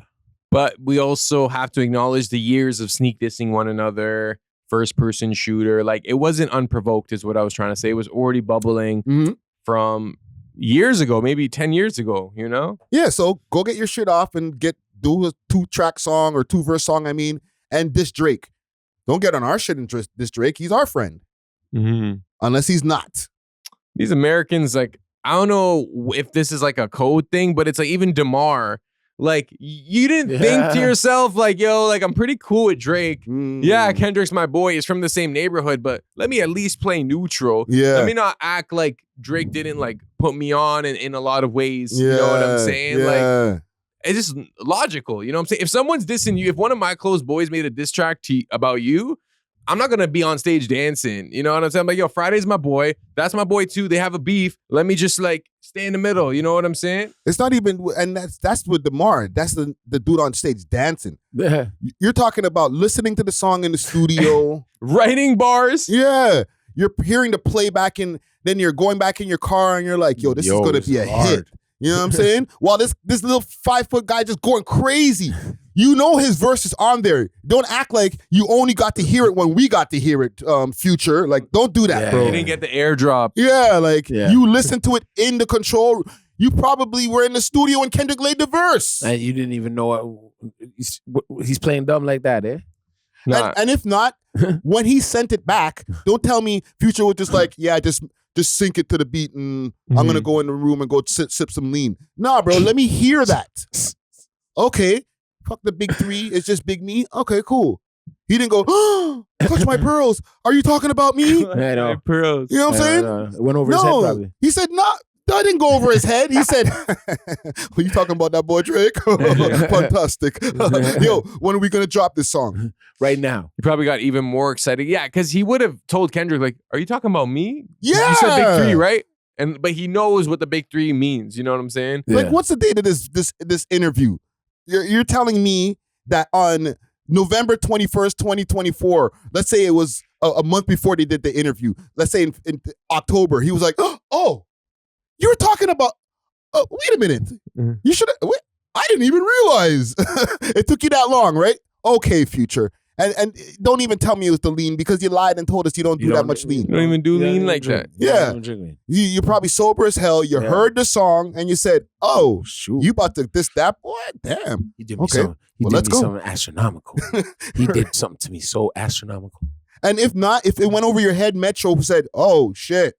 Yo, Future, he's about to go crazy on Drake. Yeah, he's going crazy. Yeah, bro. Like, don't lie, bro. You ain't got to lie to kick it, bro. And we all know that all these guys have had their girls stolen by Drake at one point. I think that's bullshit, too. Yeah. You don't think Drake is Eskimo Bros with Metro Boomin? No, but Future? not because he's stealing their girls. It's because everybody's each other's girls. Yeah, they're all same girls.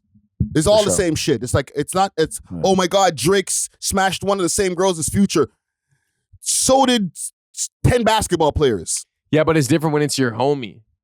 No, it's not, man. These guys aren't friends like that. It felt like that was a great narrative earlier in the year. Like Drake smashing all these guys' girls and they got offended. Like, come on, man. These guys have bare gal around them, bro. They don't care like that, man. And if they do, not enough to say let's sever business ties. But imagine it's not like a girl you're just smashing. It's like this is the girl you're laid up on, Metro Boomin. This is the girl that you pillow talk with. If it's not your wife, like man's like really try to go hard and take your girlfriend away from you or your wife. Like all of them girls is for everybody. Everybody. Bro. Yeah. You know what I'm saying? You're telling me these guys are fighting over Instagram models and shit, bro? Like really getting in their feelings about it. Like, I'm never talking to you again. You smashed the same BBL girl that I did. Like, come on. I don't know, man. Pride works and it's just like a principle thing. Like, you don't actually care about the girl at that point. You care about the respect, I think. I guess. Maybe. If you want to look at it from that point, then I guess it could be like, yo, you're being disrespectful to me. then you know she was next to me, bro. You But, mad? We seen each other at the party. We said hi to each other. I just feel like mans are too grown and rich to really let girls get in their way like that, fam. You even said hi to her when I was there. We said hi to each other. I knew she was looking at you a little bit too long. Like, come on, man. Like you've been there before. Like, now we're not making music together. We won't go make $1 million together because we smashed the same girl. I think it's more than that, bro. There's something else that he might have done that really pissed these guys off, and it's enough to say that we can't make money together. Because I refuse to believe smashing girls. What do you think it could be? I don't know. That's the thing. I don't know. Like a STD or something? Yo, that's crazy. like, you know what I mean? Like, yo. I smashed that girl after you and started itching. Yeah, she was fine before, but then after, when you were done with her, I know you. Yeah, all of a sudden I'm itching. Nah. It could be, but that would like be the only reason why a man wouldn't like talk to a next man I anymore. don't think it's over girls, man. I think it's business. No, he's saying it's over health. I don't He's saying he might have contracted a lifelong disease off the guy. I think they all got that shit, so it's like whatever. They're like whatever. So they're all passing it around. They're just passing it around. It's like you can't get herpes twice. They just all, that's why they all smash the same chicks. You know what I'm saying? Allegedly. I know. Allegedly. You see what I'm getting to, right? But I think it's a business. I think it's business. Like, you cost me $1 million or $10 million. I don't want to be your friend no more. Right? Like, you did something sneaky behind the scenes and you got to be up, but then it cost me a bunch of money it cost me money that I could have made because you just keep on doing all the shady shit. I don't want we got to get him out of here. But would you break bread with someone that slimed you? Even if the money's there, it's like, the fact that you got to work with this guy, it's like, I don't want to work with this guy. You smashed my girl, bro, you know? Oh, man. No, if he smashed my girlfriend, then no. Yeah. But if a ting, it's just what STD. Well, yeah. Then you got to make money out of reparations at that point. Yeah, like, what are you doing? You owe me. Well, like, if you add that extra layer of the man. Yeah, what is this theory? Like, you sound so convinced. Like, that's the only reason why these guys would be fighting, bro. Like, over money, they already have money. I woke up with the monster, bro. I hate you forever. Yeah, like, I'm right? So it's like, you know what I mean? You're going to be like, yo, you're done. You did something to me foul. Like, you know, I know you smashed that chick after I smashed that chick. I think the only STD... But it's not the narrative of the chick. The only STD that would cause that kind of hate is HIV. Like, I think all the other ones, it'd be like, whatever, charge it to the game. Like, you're choosing it. But like, they got money. The monster... Yeah. I don't think it's that, I don't think it's that. I don't think it's that. I think it could be, though. Like, that would be foul or whatever, but I don't think it's that. And we're not putting that on Drizzy. No. But what else could it be, though? Business. Not bitches, bro. It's not chicks. But you can make more money. You can always make more money. You can always get more girls. Yeah. But you might not be able to get your health back. You know what I'm saying? No, man. You guys are going too crazy with the health shit, man. That's not it, man. You know what I'm saying? I think our own narrative. It's not because let's not run that narrative. Let's not run that narrative. Pure conspiracy, but that's conspiracy narrative. I just think there was some really bad business behind the scenes. Really bad. Not just a little bit bad. Like, you cost me a lot of M's, bro. And not just me, but a lot of other people M's. You know what I'm saying? And they're all collectively like, bro, why do you keep on doing that? It's kind of like with Jay-Z. Yeah. Right? Yo, Jermaine Dupri, don't worry about those guys over there at the NFL. And then all of a sudden, hey, I work for the NFL. Yeah. I think, you know, with all due respect to Drizzy, he might have done a couple of moves like that. It's like, don't do that. Don't do that. Yeah, and then boom. Hey, I did it. Yeah. And it's like, bro, why do you keep on doing that to us, man? Yeah. Like, you're making us miss out on mad money. Yeah. You're already up. Yeah. You know what I'm saying? Like, in steak. Yeah. Like, could have been steak, could have been for like Future or something. And then after, really, he just said, just for industry people and the rappers all to collectively say, let's get together and get him out. He's taking up too much of their market share or taking up too much of the money that they could be making. You know what I'm saying? Because it's not just artistically.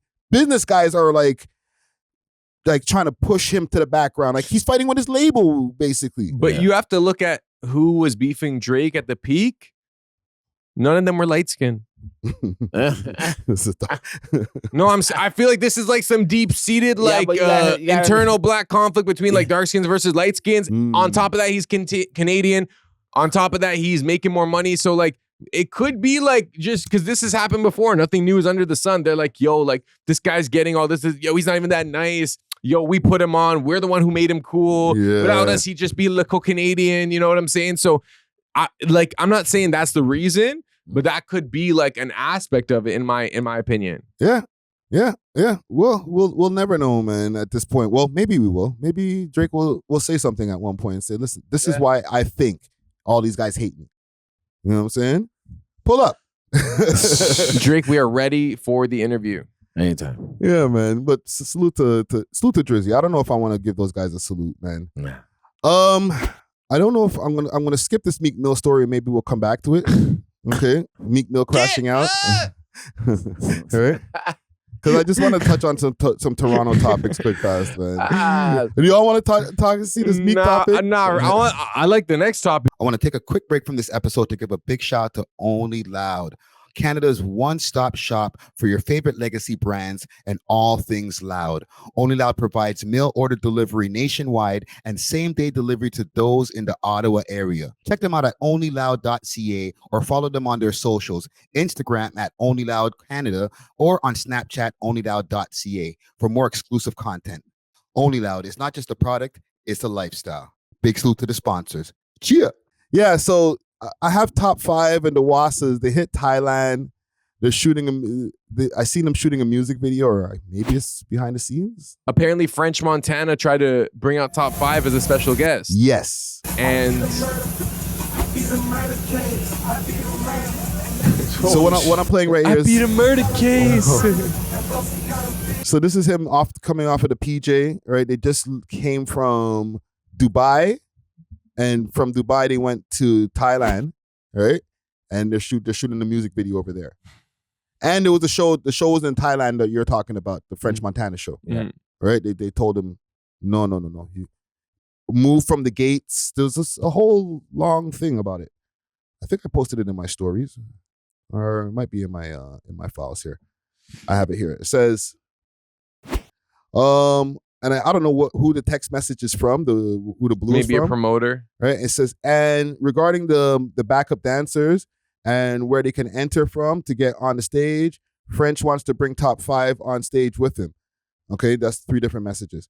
And then this is a return message here. Hi, Camron. Unfortunately, Top5 has been denied entry from our festival site by the local Thai promoters. He will be removed from the artist's gates if he attempts to make entrance on our private property. What the hell? Fair. I'm not gonna lie, fair. Why? You got to reap what you sow in this life, okay? If you portray yourself in a certain way, you can't be surprised that people might see you as a liability or a safety concern. Like, I'm not saying he is. Yeah. He might just want to pull up and make his bag, which is most likely the case, you know, and he's been really on his religious vibes and, you know, reading the Quran, whatever. Mm-hmm. But you have to also understand, okay, they're like, okay, let's do a little research on Top5. Top5. Oh, he just beat a murder case. I beat a murder case. My ops, we chased them. They listen to his music. They look at his IG live. Then they look at his antics. So it's like, come on, like let's we also have to have a business mind and say, okay, you know what? Like, this guy might have the ability to maybe incite a riot. He might have, you know what I'm saying, with the crowds. Maybe the crowd will get so hyped that it's Top5 that it's like, yo, I'm gonna be like Top5 too, like, you know. So I understand both sides. That'd be crazy. And everyone just start doing Muay Thai like in the crowd. And he had Pressa with him. Pressa's dealt with this. Yeah, it's not like Pressa. He's currently still dealing with it. They took him off of certain dates on the 50 Cent tour. Yep. Right. But back in the days with the Boy Meets World tour, he was having issues back then, and London didn't want to let him perform in all these different places, right? So and he didn't have as much online antics as, not even close to Top5. But he had some pretty crazy offline antics. Yes. Bro. Let's be honest. Like, you reap what you sow. Yes. Everyone, you reap what you sow. If you do something, everything is a butterfly effect. Every action has a reaction. Like, I just don't like when these guys try to act, and I'm not saying they are, but people who are like, oh, they canceled my show. It's like, well, do you know why they canceled your show? Like, they didn't just cancel your show because, like, you're just an innocent, like random person. You know what I'm saying? Yeah. Like, it's unfortunate when the people who are reformed have their shows canceled because, it's like, well, I'm not even about that life anymore, but you're judging me and you're refusing my business or whatever. But I also understand the promoter's perspective as well. Yeah, a lot of the times when the reform people, like if you go look on their timelines, it doesn't promote any type of madness or any type of negative stuff, right? It's all positive stuff, them doing outreach work and stuff. And they're like, why are you trying to paint me in this light? That was me years ago. And I agree with that. But if you go look up top 5 currently, like he was just on Aiden Ross, not even Aiden Ross's stream. That was before he got on Shorty's podcast, VMA. And was like, yo, we're looking for Kodak. We're looking for this person. It's like, bro, if anybody pulls up recent content from within the last 2 months and find out who you're looking for, they'll be like, whoa, that's what this guy's about? Okay. And now he's here doing going off a private jet talking about, I be that murder. Yeah, you could literally go look at the post from 2 days ago and be like, that's a no. French Montana, what are you thinking? You know what I mean? There's people. Yeah. What was he thinking? That's a good question. What was French Montana thinking? It was like, yo, top 5, yo. Because I'm trying to get into the mind of the French Montanas, the Gucci Manes, all these different 42 Doug that, he showed that he's been talking to. What is in these guys' minds when it comes to top 5? Drake. You think that I can get closer to Drake? I think it's like Gucci Mane has a song with Drake. Yeah. I think it's more like a Drake favor behind the scenes where it's like, yo, and he is kind of booming in their country, like online, like No Jumper and stuff. Like people know who top 5 is. Yeah. And I do think it's unfortunate that they're denying him opportunities like this. Yeah. But how can you also like deny your accountability, your responsibility in creating this image for yourself? And unless you really go out there, he did try to come out and be on some reformer vibe, even when he was in there and he was speaking to you. We quickly saw that dissolve as soon as he got out. You know what I'm saying? Yeah. But I think his intentions are good. And I can see that, like, based on what he's putting out online, that he does want to sway more towards his religion and just making money and being a business guy, Yeah. But same ways, streets probably always call in a sense, you know what I'm saying? He's still rolling around with dudes who we don't know what they're doing, like fully, you know what I'm saying? They might have 1 foot in, 1 foot out. So it's a tricky situation if you're top 5. He's going to have to, I would say clean up his image, but it's hard to clean up your image when people want that image from you, right? They want you to be the driller guy. So like you cleaning up your image kind of defeats the purpose. Yeah, it's hard when you build your brand around like crashing out online. Cause like if he were to just like play it cool and he probably just wants to be like religious and do his thing and make money, he'd just be like a regular guy, former rapper that just like, you know what I'm saying, chose this life. Like people wouldn't be as intrigued or interested or engaging with his content. Yeah. Yeah. Well, so what do you do if you're top 5? You just keep on doing what you got to do, man. Because the saying goes, you get 1,000 no's until you get a yes, right? So this is just one of the no's, man. No, you can't get on stage with French Montana, right? This is par for your course. You got a grimy image. You're gonna get a lot of no's. I deal with it. I interviewed grimy rappers, and because of that, we get a lot of no's. Yeah. You know what I'm saying? And I'm not out here wilding out. I just, by proxy, is around people who wild out. And they're like, well, you guys do great work, but you're not the Grant podcast. You know what I'm saying? Because you're smoking and you got grimy guys around and you know what I'm saying? Yeah. Got to deal with no's. But then when you get the yes, it's a yes. You know what I'm saying? Like he's trying to do big things. He's rolling around in private jets, trying to hang out French Montana. The yes that you do get is going to be fruitful. Yeah. You know what I'm saying? He's working. Yeah, you're next to Drake. You know what I'm saying? You're on, as long as you drop music, which apparently he's getting ready to drop. Yeah. Then, we'll see what happens, man. Beat him murder. That's a crazy hook, man.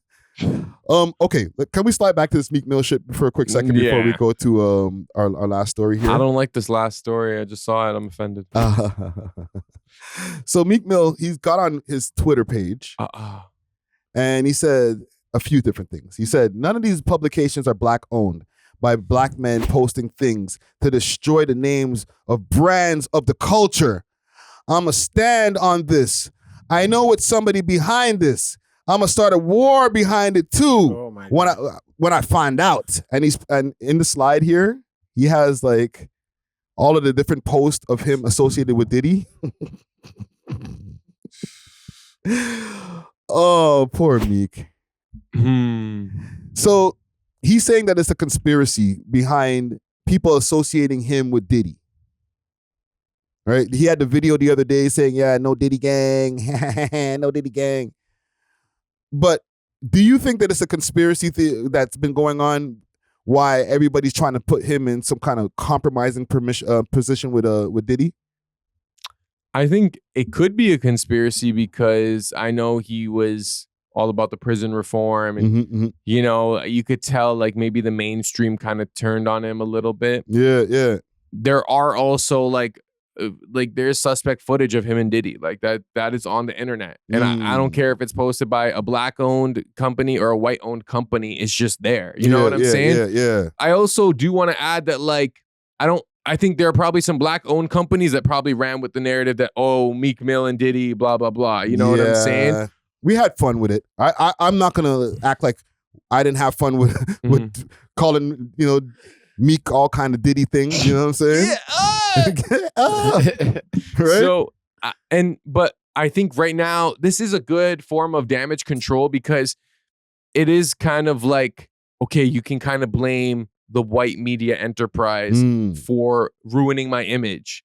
That's why you guys don't like me. That's why everyone thinks like this. It's because none of these pages are black owned. And when I find out, you know, but I don't think it's exclusive to white owned media. I think there are a lot of like black commentators also running with that narrative as well. You know what I'm saying? I think he kind of put it on himself because a lot of the times when everybody, besides the videos that were popping up with French fries on his lap and all kind of stupid shit, like he would be like, I'm not gay though. I love pussy so much that I run a red light for it. It's like, calm down, bro. You're making yourself look gay. Yeah.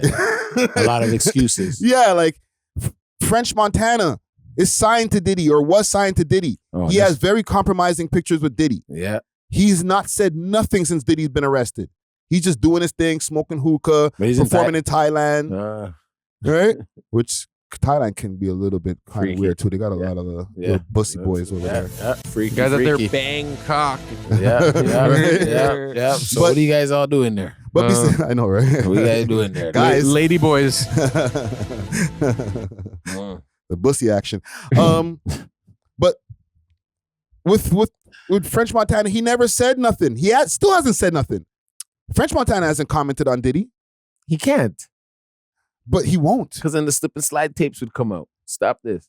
Yeah, but he's not even like, I support or I don't support. He's just silent. He's staying out of the way. Yeah. Meek Mill, he keeps on talking, and then he's like, yo, where are all these publications trying to make me look crazy? Bro, you make yourself look crazy. Put the phone down. I think him and Ray J both work for Diddy. Who? Meek? Yeah. Okay. Brandy's brother? Isn't that Brandy's brother? Yeah. Listen, man, maybe. Yeah, no. But Ray J don't look as crazy as Meek Mill does. Ray J looking crazy right now. Yeah, but not to throw off what we're talking about, but Ray J's like he's in that same compromising position as Meek when it comes to Diddy too. I don't think people are looking at Ray J like, yo, you smashed Diddy. Like, but he was at the parties. Yes. So he would know if Meek was probably Diddy's little girlfriend. Yes, but Ray J, he's saying things that is getting his sons mad where they want to swing on him and shit like that. You know what I'm saying? Like, yeah. He's even clowning Diddy with the putting baby oil in his video and all type of shit when he was commenting on it. Meek, he's like, I didn't do nothing. It's like, bro, we didn't ask you. You know what I will say, and I think this is still a trickle-down effect from, is that a world tour or your girls tour? I'm convinced that Meek was never able to recover from back-to-back. Yep. And then after that, just back-to-back, quote-unquote, L's from the internet. You know, and it wasn't even real L's. They were just memes. And I think that alongside the Diddy storm and like the images and videos they saw, it's just like he just got thrown in there because he's been losing that, like, people haven't been taking him as seriously, I think, ever since the Drake battle. And he when he left Rick Ross for a little moment there. Yeah, but they rekindled. But then that's after Rick Ross sold him to Diddy. Hold on. That needs a sound effect. Sold him. What is he, a slave? He got trafficked. Sold him like some ass. Bro. Yeah, he sold him like some ass. He's my bottom bitch. You know what I mean? You can have him. Kim, Quavo, all of them. You know what I'm saying? Say all Diddy's girlfriends. Oh man, that's what I believe. If that's the case, you know what I mean? Because why he so adamant about saying he didn't do anything? You know what I mean? Yeah, it gotta be his girlfriend. I don't listen. To be honest, I don't think Meek did anything. I just think Meek's dumb. He's Yeah, just not, and respectfully, Meek, if he ever sees it, he's just not. He doesn't use his head before he gets on the phone. I was being comical. No, I understand what you're saying. No, but I do believe that every single one of these like major artists, they have some type of compromising footage over them. That's what I do believe. Whether it's like on some gay-ish or on some like sacrifice-ish or on some really, like what's so illegal about that?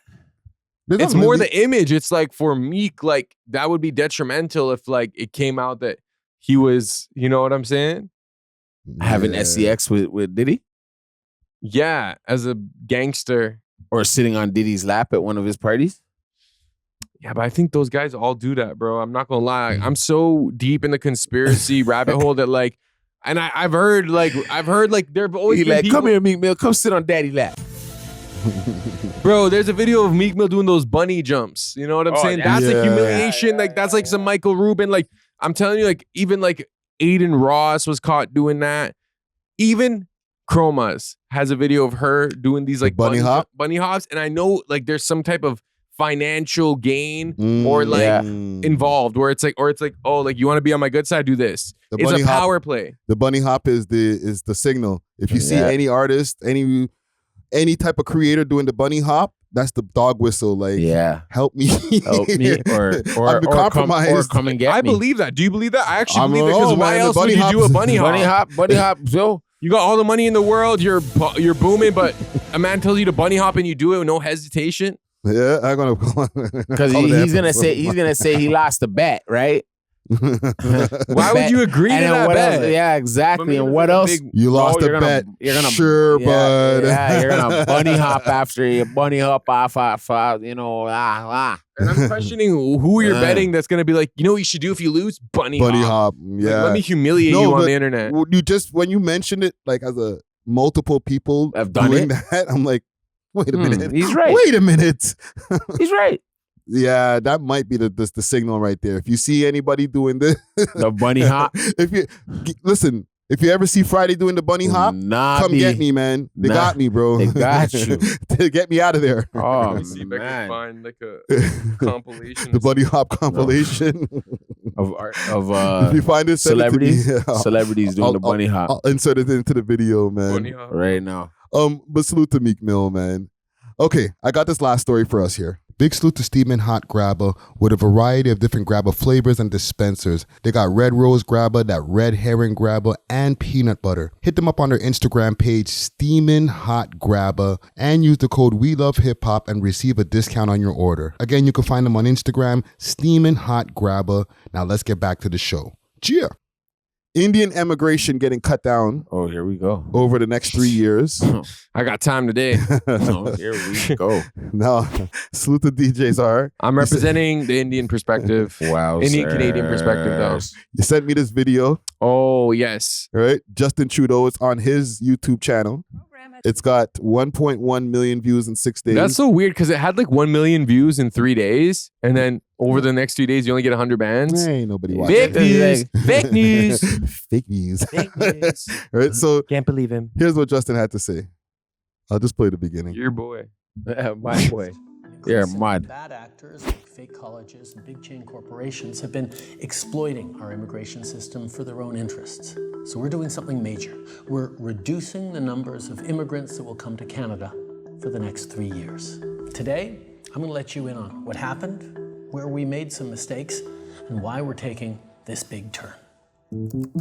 He really wants our votes, eh? There are two guy's kinds of begging. immigration in Canada. The one you probably think of most is permanent immigration, like when families come to Canada to settle and call it home. Every year, the government determines the right number of permanent residents that we want to admit. That's how it's been done for decades. But a plan that only talks about permanent immigration misses the other pathway, temporary immigration. Temporary residents are people who come to Canada for a limited time, like international students, temporary workers, and so on. They come to work a job or go to school. When the job is done or when they finish their degree, most return home. Some apply to stay as permanent residents, but most return home. So back to this year's plan. Historically, Canada's annual immigration plan just looked at permanent residents. The number of temporary students and workers that we admitted each year was left to the demand. We love hip-hop. It's usually a small proportion of our population, so it's never been a part of the long-term immigration. Here's where it But happened. after the pandemic, our economy came roaring back quickly. And we needed a lot of workers. We love hip-hop. Canada is in the middle of a huge labor shortage. Temporary foreign workers became such a significant part of our workforce that it'd be a mistake not to include them when we plan our immigration levels. So this year, we did exactly that for the first time. We laid out a plan that sets targets for both permanent and temporary residents. This way, we're getting the full breakdown of people coming into our country so we can prepare the homes and infrastructure needed to support them. Like I said, immigration is based on... Okay, so I'll stop there because I'll just break down quick what he finishes saying here. During the pandemic, they needed more workers. Yeah. Right? So they increased the amount of temporary immigrants that they were letting into the country, as well as the permanent immigrants, which brought us to the million. We're at 41 million people in our country now, which is crazy. Damn, it always used to be 32. Yes. That was the population for a minute. So we got an extra 9 million people or so into this country. 25% increase. Yes. It makes a big difference. Yeah. You can feel it. So that was the plan post-pandemic or during the pandemic because we needed more workers, we needed more foreign workers, but they opened the floodgate too much. So because they opened the floodgate too much, now they have to course correct and shut it down for the next 3 years, or at least slow it down. So now it's going to be harder to get permanent residency. Once you finish your temporary residency, you're going to have to go back home or do what you need to do to stay here. Yeah. If you want to stay in asylum because you come from an asylum country, then they're going to have to go do an investigation to make sure that you fit the requirements to stay in like a hotel or something like that. Yeah. But other than that, once you're done your school, you got to go back at least for the next 3 years. Yep. Right? Until we level back out our population. Wow. What do y'all think? Yeah, I'm down. But he's still not going to get my vote. Well, that's the thing. Like, if you want this to keep on happening, at this point, you're going to have to keep him in. Nah, not necessarily. You don't think Pierre Poilievre probably shares these sentiments? I feel like he's using their point because he knows like he lost the conservative vote. So he's like, let me like give them what they want. Yeah, but it's not going to work. It's too late, bud. It's too late, bud. What about him admitting that he messed up? I don't like Trudeau, but he did admit like we made a mistake. He said that in this thing. Because he knows that's what we want to hear as the people, right? He knows that. We would love to hear that, but we still think you're a douchebag. So go on easy, man. I don't rate that. Even though like he's quote unquote taking accountability. It's like if I seen you smash a plate and you're like, I smashed the plate. It's like, you're not a hero for telling me that, bro. Like we saw you smashing it all the time. And it's like, it took you till now. Like you already knew what you were doing. And I feel like now that we're kind of approaching like an election and stuff. Like now you're trying to just give the people what they want. And I'm sorry. I will add this, like, I don't think Canadians have a problem with immigration. I think it's just a disproportionate amount of people from one place immigrating to this country and changing the cultural landscape of Canada. That's what people have a problem with. If it was bad, and now guess what? Now other people who like maybe aren't Indian, they can't even come to Canada now. You know what I'm saying? What if you have family in the Caribbean or in the Middle East or Asia or Africa? They can't come because, we let in too many Indians at one point. You know what I'm saying? And they don't want to leave. and they don't want to, and guess what? They're having families. Yeah. And they have their own communities, and salute to them, you know what I'm saying? Salute. I'm rocking the turban today, you know what I'm saying? I stand in solidarity with my Punjabis, with my Sikhs, you know what I'm saying? So I have no issue with that because at the end of the day, all of us are immigrants or like children of immigrants, you know what I'm saying? But now you're like, you almost let them ruin it for everyone, and that's going to increase the animosity towards them. Now it's like, oh, well, thanks to you guys, like, my cousin can't come because, like, all you guys came. You made them shut down the border. Yeah. And at the same time, like, during the pandemic when they, quote-unquote, needed workers, I'm not going to lie, I was working at Queen Street Warehouse. I was doing, like, expo, right? And I had a student, that a guy that was there. He was an international student, and he's like, oh, they increased the hours we're allowed to work. Right? And this is, I don't think this was, like, right after the pandemic, but slightly after. But it's not because they needed workers. It's because these guys needed more money to survive. So, and they were only allowed to work a certain amount of hours. But then they're like, okay, we can increase the hours. Not because the workforce needed it, because the students are literally like sharing 5 to a room, struggling to eat. You know what I'm saying? That's crazy. During the pandemic, post-pandemic, like there was a lot of BS jobs, fam. Like I'm not gonna lie, I saw a lot of jobs that were just like created by the government to keep the youth employed, to keep people off EI. And it was like a lot of like administrative jobs, whatever. So our economy's always been fueled by immigration, but to kind of blame it on the pandemic and then blame it on bad actors that were like schools, like these fake schools that were created under your watch. Your Ministry of Education is supposed to regulate all these fake schools. Like, how are you not taking more accountability? I don't know. Look at this. My boys. Done that square. This is not even the one I was trying to find here. There's so many of those. There's a video from There's one like Square. choreographed where like they're all doing the same moves. Yeah, and it's packed, like hundreds of people. When I see videos like that, it's like, okay, salute to y'all. Okay, respect to, salute, right? But like, bro, there's like, it just seems like they just came here to turn it into India. And that's kind of wild, bro. But this is the problem when you have India has such a strong culture, and within India, every group has their own stronger culture. You know what I'm saying? They even have their own languages, and they speak Hindi. The average Indian person you see usually speaks like 3 languages. They're smart. You know what I'm saying? So it's like, what do you want us to? What would you want them to do? I'm saying us like I'm Indian. what do you want us to do, bro? What would you want them to do? Like throw out their entire culture so they could like line dance to friggin', I don't know, some white Canadian song and have maple syrup and pancakes? It's like, nah, like we have thousands of years of cultivated traditions that like, of course we're gonna bring that, but okay, this is lit though. This is the one you're talking about? This is lit, yeah. I don't have a problem with this. Yo, they did Blackers move, bro. yo, rewind that. Bro, Watch. Bomb. They're gonna make the turn right here. They got some baddies in there. Here's the turn. Boom. Sick.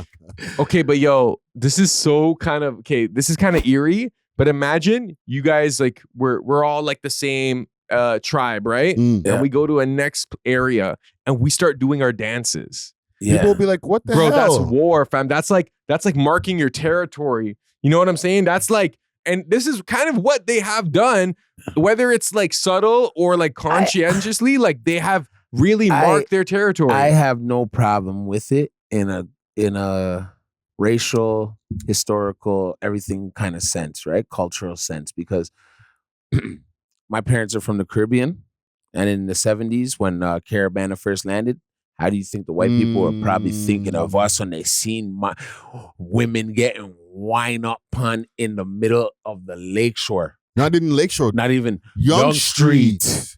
Oh, they were in Caravana Shambles. used to be on Young Street. Oh my goodness. And you would wind up the place. So I'm pissed. Yo, you're right. So you know what, dog? Allow them. Yo, allow them. But you know what? You know what's interesting? So just in that, see, I'm sitting here quiet, because my more memory bank's like, hold on. You guys were worse. Hold on. Yo, and you know what's crazy? Caravana had turned into something over the years where people associate it with people getting shot and everything, bro. And Like everything. this is what y'all brought over here Right to our after- downtown every year. Yeah, right. But Hate y'all they black used people. to stand there. No. White people loved us because of the fact that we were different. They Yeah, didn't have but culture. still, They bro. don't really have culture. They have hockey here. You know what I'm saying? Let's just be real, right? That's the culture, Yeah. right? And lacrosse, and you know what I mean. Some other Santa stuff. Claus parade. Yeah, you know what I'm saying? Like A little parade. Halloween and shit. But like they were probably looking at us the same exact way. Like all y'all black people congregating in How the hell one did you area? guys all come here? Go back on your boats. We're Like- probably getting told a lot of stuff, but then the reggae and the calypso still running the place. Yeah. Okay, so You get what I'm saying? So Yes. like them showing their cultural sense of like, look, they're all in sync. Yeah. that's sick. I'm gonna be honest with you. The only time I seen a bunch of white people in sync is at a line dance. Hey. Cha-cha Right? slide. Right? That's the only damn time I see them in sync. This showed me like, let's say we were there watching this live. Oh, it's lit. I would find this very amusing. And I would like it. Me I would too. be like, damn. You know what I mean? Like, yeah, all right, they're let's doing go. their thing. Yeah, they're doing their Yeah, thing, right? Yeah, no, I see the. I was kind of looking at it like on some Bill A takeover, Bixley, some takeover. Dr. let's- Racist shit. No. Okay, It's not. It can't be. We can't be racist like that because I'm not, but I was No, looking at it in you a were looking at racist it. way. Yeah, and I caught it, right? And I was just like, I have an Indian friend. No, I'm playing. yo, I caught it though. I caught it. They have their ways to them. Mhm. That's because they're culturally they don't know nothing else. Mm. You know what I mean? They don't know nothing else. You go to Caribbean, you will see a white person, you'll see an Indian person, you'll see a Chinese person. So when they come here, I'm nothing new. It's just colder. Yeah, yeah. You know what I'm saying? So like them now, they're a little different. They stick to themselves. You know, 7 of them, 12 of them in one house. Let's get some paper. Then, you know what I mean? Ajit gets a house now. Now Sarah Pritt gets a house. You know what I'm saying? Mhm. Now Gurdeep gets a house, and then everybody go on easy, right? Yeah, yeah. That's the only thing with white and black culture. The thing is, we can't do. Our parents are telling us when you getting out. Mm. You know what I mean? While they'll tell their son, no, you stay. Bring your wife too. Yeah. She can live with us in the room. Yeah. Yo, I have a. And then they have $100 million stacked and saved, and then they go. They're up. Yeah, You know, yeah, so yeah. maybe we could learn a thing or two from them people right now. That's a fact. Mhm. That's a Keep fact. the ones that are here and can stay permanently, and we can learn something from them too, how to keep the family structured together. Yeah, Mhm. that's a fact. Because Oh. they got family structure. Some of them are 100%. crazy. They drink. They have drinking problems and all that. Probably the husband beats up the wife. I've seen cases just the other day. A stabbing happened with an Indian family out in Yeah, Scarborough. they be murking their kids. They and all kind of shit. oh man, the son murking the dad. Like they got their own thing to them, bro. Mhm. You Yeah, know what I mean? They got their own thing to them. So Yeah, we can definitely learn a lot from them, and they have even like their religious values, like especially Sikhism or even Hinduism. Like, there's so much Yeah. interesting things. But I want to ask you guys. So you said, in the 70s, your parents came, or like there was like a wave of like Caribbean people. Mhm. yeah. So then from the 70s, 80s, 90s, now the people who are born in the 90s, they like Caribbean culture, like Canadians, right? Yeah. So will we see in 30, 40 years, the average Canadian, whether they're white, black, Asian, like Punjabi or like Indian music is gonna be like the norm, where it's like you're gonna see this and it's gonna be like mixed. You know what I'm saying? Like Yeah. everyone's gonna know the Bollywood dances. I think it's possible. Very possible. We're seeing just this is the beginning now. Like obviously, there's always been Indian people immigrating to Canada, but Yeah. just this heavy amount, Yeah. is going to be the laid groundwork for the future that we'll see. Let's say 5 years from now, even. Mhm. You know what I'm saying? Yeah. Who knows? I could see it, bro. And Right? I could see like whether it's Hindi or Punjabi becoming like an unofficial third language here. Possibly. Right? It pretty Fourth much language. is. I hear you, and it will be taught in the schools of Brampton. That's for sure. That's Mhm. lit though if you're non-Indian If and you like live in you Brampton. can come out learning Hindi like by the time Yeah. you're done your education. Yeah, and you could get a job. You can communicate to a billion You get a people good plus job. now. Yeah. I can see it. If we can change the attitude of the average Canadian right now, because I think the average Canadian doesn't want to. Yeah, because we're scared of change because we feel like it's a territorial thing. Yeah. Because okay, like now you can go way out of town and they own farms. Mm. It's like even the towns are not safe. Before it was like, okay, they're in the city. So let's move out. Let's move out to the farmlands. Now even they're there. Go to like Shelburne and stuff. Yeah. Whole heap of them I drive truck. They're driving the trucks and they're out there. They have farms. They have big homes. They do what they got to do, right? So, like I said, you can learn a thing or two from them right now. Yeah, we might see, let's say, for what you're saying are in the next 10 years, even just more people mixing together, and then you're gonna start seeing like over the years, because of over the 70s and 80s and stuff like that, there was a lot of mixed babies that came out of that, black and white mixed babies. Right now, you're gonna start seeing some maybe black and Indian or white and Indian mixed babies that white start coming out. That's what you'll see. You know You'll what see I'm more saying? white and Indian and Chinese and Indian. Yeah, you're gonna start seeing the demographics start changing and the mixes of people that come out of Toronto. I do think so, but at the same time, I'm hesitant to say that because like what I found always interesting about black culture was that it's very open to mixing. Yeah. They're not. They're not. Yeah. They Exactly. will go out of their way to make sure that they protect their kids, their community, and set them up within that community. Because, you would have already seen the mixing by now. The only brown people that are mixing are from here. They grew up here. So it might be a brown dude married a white girl or something. He grew up in Toronto. But if they're coming from another place, they're not mixing. No. They might smash a 1, 2, maybe. Oh, they're paying for that though. Yeah, like the little HH or something, but not like marriage. Come on, That's marriage. already That's prearranged. serious. That's already prearranged. prearranged. And they know what they fall in line. They're not gonna be like, no, I want to follow my heart. It's like, nah, like we're here to like build our community and like build our empire. Keep the rich. Well, in that sense, then in the next 10 years, you're just going to see more of them. More of them. 100%. Because they're going to multiply. They're going to multiply. They're They're no not matter gonna mix. Little cockroaches, bro. That is crazy. Like, no matter how much you, that's a little crazy, but no matter how much you cap okay, we're not doing any more immigration. All right, whoever you already got here, they just got to multiply. They just got to breed. Real talk. Too late. All right. So once you open it back in 3 years and then more people start coming back in, they're going to be like, oh, shit, you got a kid now? Right? Yo, I'm going to come to live at your house. And they will have kids at a faster rate than white Canadians. Maybe like I say like black Canadians, they probably have like a higher birth rate per average or even Asians. But like in terms of like you're talking about the existing white population, that's why they're so defensive to all these Indian migrants, because it's like you will not replace us kind of mentality. You know what I'm smashing saying? more, man. The white people got to start smashing each other more, man. You know what I'm saying? I don't know. They're so convinced on this like sustainability. It's not economic. It's like, yo, who cares? Like just have the kids. They make you you'll work figure harder. it out. Yeah, white girls got to stop letting us black guys hit, man. Say, yo, you too black, man. I need to get with my own race, man. I gotta continue that. You see how the Indians are doing? I gotta go find Brad, man. Sorry, Tyrone. Sorry, Tyrone. In the my same, parents like, probably wouldn't even want you there. I think when white girls started doing that, that's when white guys were like, Asians. You know what I'm saying? Like, that's where like Hold my that's beer. their black version of like black dudes. You know what I'm saying? It's like, yo, I will be very appreciated by this, you know? Yeah. Some other race will find me attractive. Oh man, you go anywhere around the world, even me, like as like a white passing dude, like if I go to Mexico or something, like they're feeling you off like the effects of colonization. You know what I'm saying? Like they still are affected by like colorism and stuff. And they're like, wow, blanquito, es muy guapo, whatever, you know? And you're like, gracias. You're in. You're in there like swimwear.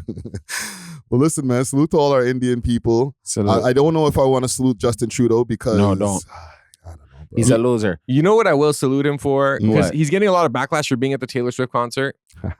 But if Donald Trump was at a Taylor Swift concert, it'd be the coolest thing since sliced bread for the internet. I don't know why they I feel like for we that, can't man. we can't have double standards. Like, well, why is he at the concert? It's like, you know how much money Taylor Swift just brought to this country? Yeah. You don't think he's probably with her backstage after, and he's probably with his daughter or something? Like, we can't just expect these guys. Like, he's not a dictator. Well, he kind of is. Did he wait in line? Nah. Like questionable dance moves for sure. Look at him. But Donald Trump dances like this, and everyone likes it. You know, people are doing the dance now. It's called the Donald dance or something. Yeah. John Trump Jones dance. did it. Look at him. Oh man, he's really begging to get another. He really wants in again. He's trying to be down, bro. Nah, bro. I wanna be down. Nah, bro. You gonna have to give some money up. Some bread up. Oh, he just only cut the taxes from like December 14th till I don't know for when. 2 months. For 2 months. They cut the tax, period. Yeah. So if you really want to get a vote, he's outside, eh? But he's outside. He's outside. JT is super outside right now. Every time I open CP24, I'm like, what are you doing over here? You and Christian Field and rubbing her neck. Yeah. Remember that video I showed you where he was making that milkshake with that YouTube guy? Yes. Like, bro is super outside He's right now. outside. He's in his bag. I'm not going to lie. Yo, JT's in his bag right now. He's trying to make it happen. Please, guys, get me back in here. I'll do anything. I'll be a good boy. I'll dance. I'll be a great boy. Make some milkshakes. Oh, man. He's been stealing so long, though. You know what I'm saying? I hope he could, like... Don't vote for him, man. I'm sorry. JT, if you see this, who cares? Any of y'all out there thinking of voting for this man and bringing him back in, bro? Don't. Fix your brain, man. And I'm going to be real, like, despite the fact that I'm wearing a turban right now, don't vote Jagmeet Singh either, all right? No, don't. I know that leaves Pierre Poilievre, but that's just what it is, all right, guys? That's what it is. Let's get out of here, man. We love hip hop.